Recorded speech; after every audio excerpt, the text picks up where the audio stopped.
A Jacksonville man who confessed to killing his girlfriend's 5-month-old baby 30 years ago has been executed. This marks the 8th person executed in Florida this year. It's been nearly 3 decades since Andrew Lukehart was convicted of first-degree murder and aggravated child abuse in the death of Gabrielle Hanshaw. While some might view the execution as a sense of justice, a group outside the Florida State Prison tonight says they were there to peacefully share their opposition to the death penalty. News4Jax reporter Ariel Schiller was outside the prison when Lukehart took his last breath. The jury that convicted Lukehart recommended the electric chair, and today the judge followed that. The defendant, Andrew Richard Lukehart, is hereby sentenced to death for the murder of Gabrielle Hanshaw. Lukehart showed no reaction. His former girlfriend says she's relieved. He killed an innocent child. My child. I'm God's creature. There's no call for it. Anything you'd like to say about this verdict? What about the next phase? Are you worried about getting the death penalty? Nope. Your reaction to the sentence today? Pop. What does that mean? Poppy back. The last day of Gabrielle Hanshaw's life was unseasonably warm. It was a Sunday in February 1996 in Jacksonville, Florida. The temperature reached 80 degrees. Her family had spent the afternoon running errands, then came back home to their house on Epsom Lane. Gabby was placed in her playpen. Her mother took her sick 2-year-old sister to lie down in the bedroom. That left 5-month-old Gabby in the care of 22-year-old Andrew Lukehart, her mother's boyfriend. He was the last person to ever see her alive. Around 5 p.m., her mother heard her own car start up in the driveway. She looked out the window and saw Lukehart driving away. She searched the house for Gabby, but couldn't find her. What followed over the next 15 hours was a lie so elaborate it took 50 officers, K-9 units, a helicopter, and a dive team to unravel it. Andrew Lukehart had inflicted at least 5 blows to the head of a 5-month-old baby during a diaper change. Then he threw her body in a pond. Then he fabricated an abduction story and sent half of Jacksonville out searching the woods for a child he had already killed. And here is the detail that makes this case almost impossible to sit with. He had done this before.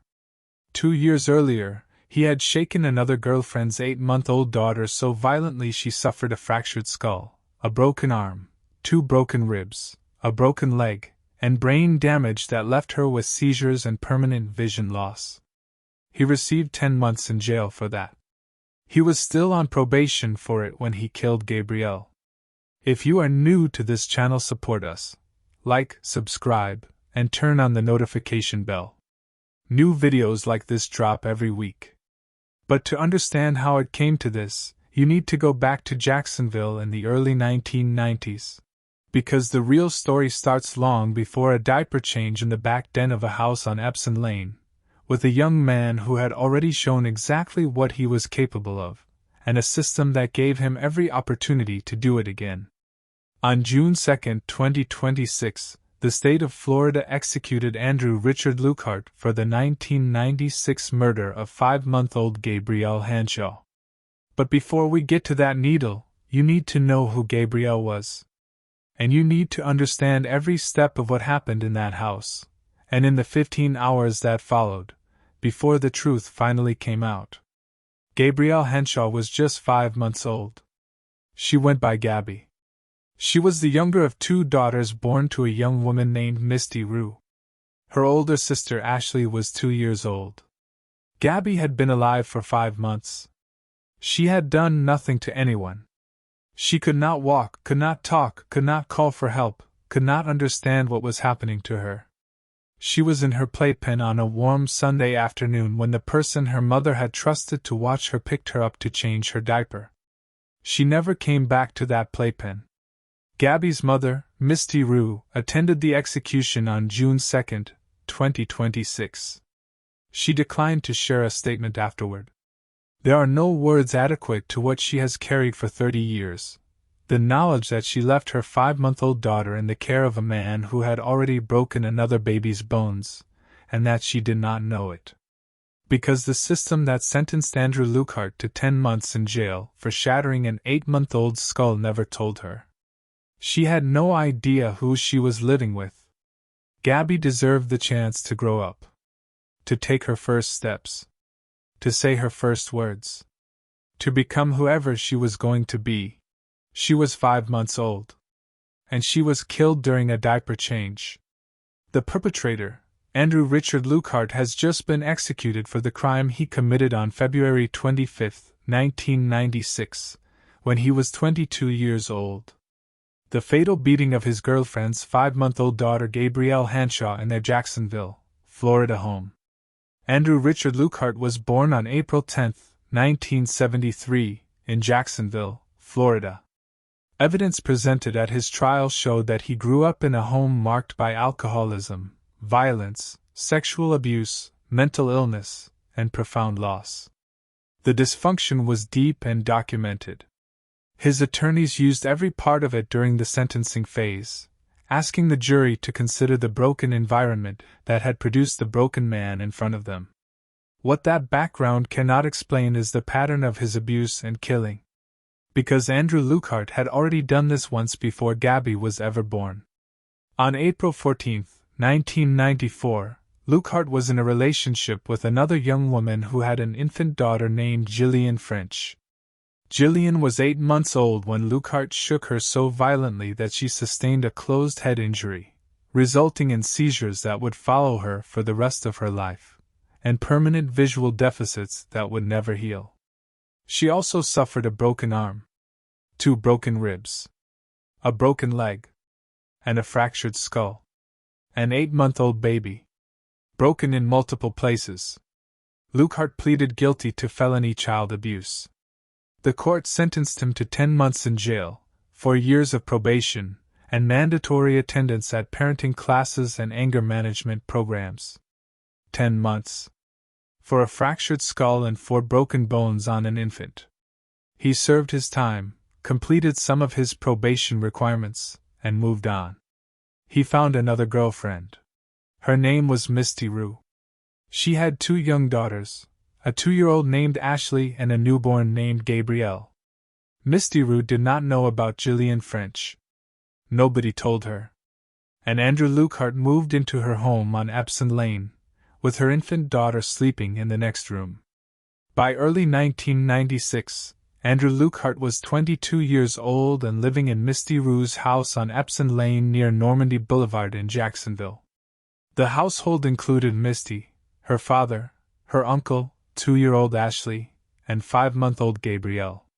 He was still on probation for what he had done to Jillian French. On the afternoon of Sunday, February 25, 1996, the family had been out running errands together.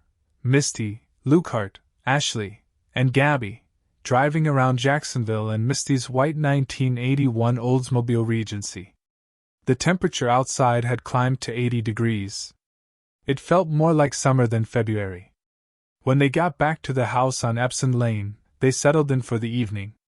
Misty took 2-year-old Ashley, who had been feeling sick, into the bedroom to lie down and rest. Gabby was placed in her playpen, and Andrew Lukehart stayed out in the living area to watch her. Around 4:30 p.m., Lukehart picked Gabby up from the playpen. She had a messy diaper. He walked toward the bedroom where Misty was lying down with Ashley and asked for a clean diaper and baby wipes. Misty told him the baby wipes were in the back den. Lukehart took the clean diaper and carried Gabby to the back den. Misty Rue never saw her daughter alive again. What happened in that back den during the diaper change was this. Gabrielle would not lie still while Andrew was changing her diaper. And Andrew Lukehart, a man who had already shattered an infant's skull 2 years earlier, responded by forcefully and repeatedly pushing the baby's head and neck into the floor. He struck her in the head at least 5 times. A 5-month-old baby. During a diaper change. Because she would not lie still. When it was over, Gabby was dying or already dead. And Andrew Lukehart made a decision. He did not call 911. He did not call for Misty. He did not try to help her. He picked up Gabrielle's body, walked out of the back den, went to the driveway, got into Misty's white Oldsmobile, and drove away. Around 5 p.m., Misty heard her car start up outside. She went to the window and watched Lukehart drive away. She searched around the house for her baby but couldn't see her. Half an hour later, the phone rang. It was Lukehart. And what he told Misty Rue on that phone call was the beginning of a lie that would consume the next 15 hours and send 50 officers searching through the woods and ponds of 2 counties. He told her that while he was throwing away a dirty diaper near their home, a stranger in a blue blazer had pulled up and snatched Gabrielle right out of his hands. He said he chased the blazer on foot, then in the car. He said he had been pursuing the kidnapper through Clay County, the county just south of Jacksonville, when he ran off the road and crashed on County Road 217. Misty called police. And the search began. What followed was one of the largest missing child searches Jacksonville had ever seen. 50 officers from both the Jacksonville Sheriff's Office and the Clay County Sheriff's Office. K-9 units. A helicopter. A full dive team. They searched the woods. They searched the ponds. They searched for a blue blazer. They searched for a kidnapper who did not exist. Lukehart was brought in and questioned. His story changed. Then it changed again. Each time investigators pushed, the details shifted. The timeline moved. The location changed. The description of the blazer evolved. Police grew suspicious. But they kept searching. Because there was still a 5-month-old baby somewhere out there. The search went through the night. By the following morning, Monday, February 26, 1996, approximately 15 hours had passed since Misty had heard her car pull out of the driveway. At around noon on February 26, Lukehart was sitting across from a lieutenant with the Clay County Sheriff's Office. And the story finally fell apart. He told the lieutenant the truth. He said he had dropped Gabby on her head and then shaken her. He said she had died inside Misty Rue's residence, in the back den, during the diaper change. He said when she died, he had panicked. He had left the house, driven to a pond near Normandy Boulevard in Jacksonville, and thrown Gabrielle's body into the water. Law enforcement went immediately to the area near Normandy Boulevard. They found the pond. They found Gabrielle Hanshaw's body in the water. When investigators recovered Gabrielle Hanshaw's body from that pond near Normandy Boulevard and took her to the medical examiner, the autopsy told a story that directly contradicted everything Andrew Lukehart had said. He had claimed it was an accident. That he dropped her. That he shook her in a panic after she fell. The medical examiner found at least 5 separate blows to the head. The injuries were not consistent with a fall. They were not consistent with a drop. They were not consistent with the reflexive shaking of a man in a panic after an accident. They were consistent with a deliberate, repeated, forceful assault on an infant. Prosecutors would later argue, and the evidence would support, that Lukehart had forcefully and repeatedly pushed Gabrielle's head and neck into the floor of the back den after she would not lie still during her diaper change. 5 blows. To a 5-month-old baby. On March 7, 1996, 9 days after Gabrielle's body was recovered, Andrew Richard Lukehart was formally indicted on 1 count of first-degree murder and 1 count of aggravated child abuse. He was 22 years old. He was still on probation for the injuries he had inflicted on 8-month-old Jillian French 2 years earlier, when he committed a greater one. The trial took place in Duval County, Florida in February 1997, exactly 1 year after Gabrielle's death. The prosecution was led by Assistant State Attorney Angela Corey, who would later become one of the most prominent prosecutors in Florida's history. Lukehart took the stand in his own defense. He testified that he loved Gabrielle. He did not deny that she died in his care. He did not deny shaking her. But he insisted it was an accident, that he had dropped her, panicked, shaken her, and that everything that followed was the action of a frightened young man who did not know what to do next. His defense attorney argued that if Lukehart was guilty of anything at all, it was negligent manslaughter. Not premeditated murder. Not first-degree murder.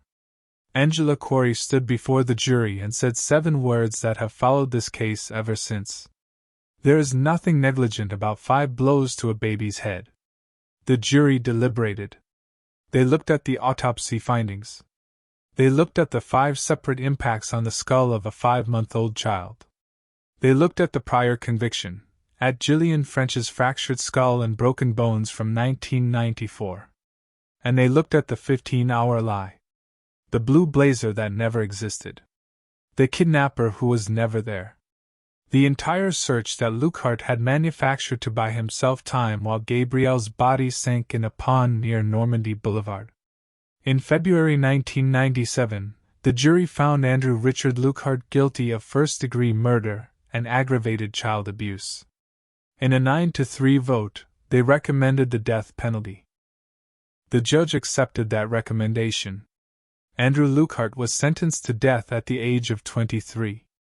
Following his 1997 sentencing, Andrew Richard Lukehart was received at the Florida Department of Corrections on April 4, 1997. He would spend the next 29 years on death row. During that time, his attorneys filed multiple rounds of appeals. They argued Miranda violations, that his confession had been improperly obtained. They argued improper jury instructions. They argued insufficient evidence of premeditation.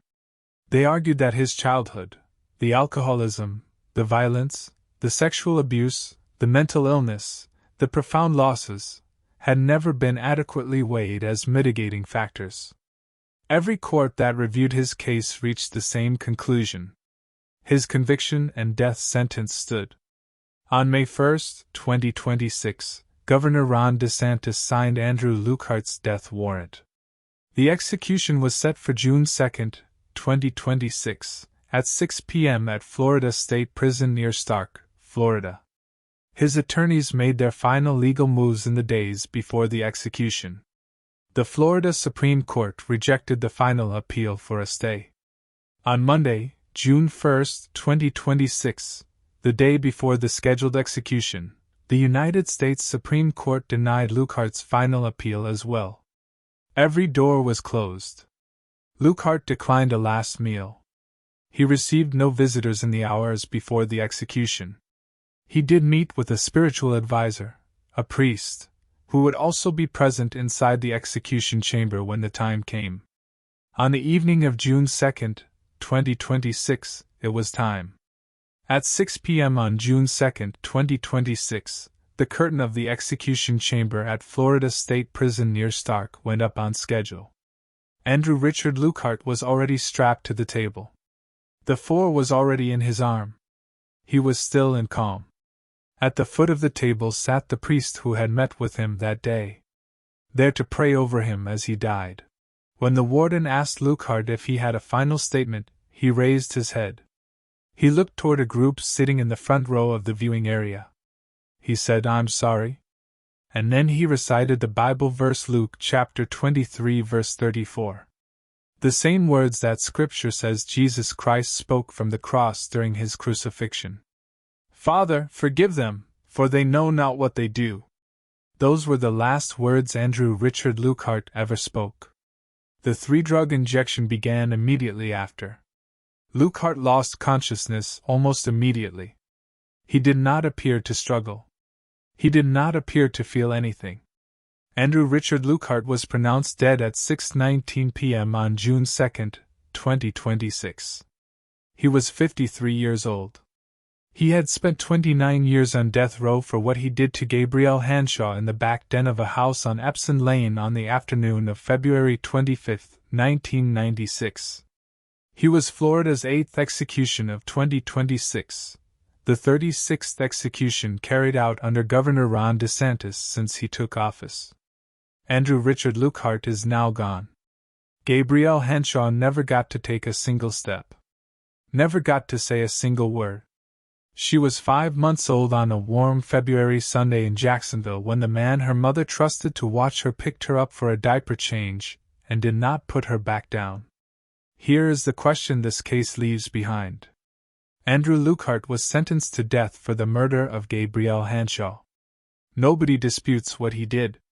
He lied, and searched, and sent 50 officers through the woods and ponds of 2 counties while her body was already in that water near Normandy Boulevard. But Gillian French, the 8-month-old he broke in 1994, is still alive. She has seizures. She has permanent vision damage. She was 8 months old when he did it to her. And the court gave him 10 months and sent him home. If the system had sentenced Andrew Lukehart appropriately in 1994, Gabrielle Hanshaw would have been born into a world where he was still in prison. She would be 30 years old today. What do you think about this case? Did Florida get it wrong at first by not sentencing Andrew Lukehart when he first showed the signs of being a danger to little children in 1994, which could have prevented the death of little Gabrielle? Or did the system fail both Andrew Lukehart and Gabrielle Hanshaw? Drop your answer in the comments below. I read every single one of them. And if this story stayed with you, share it, like it, and subscribe. Because every story on this channel is about a real person. And every real person deserves to have their story told in full. If you're a lover of creepy true crime stories, true crime documentaries, horror crime, unsolved mysteries, and the rest, you can do well to check out our twin channel Mysterious Dark Files for more videos like that.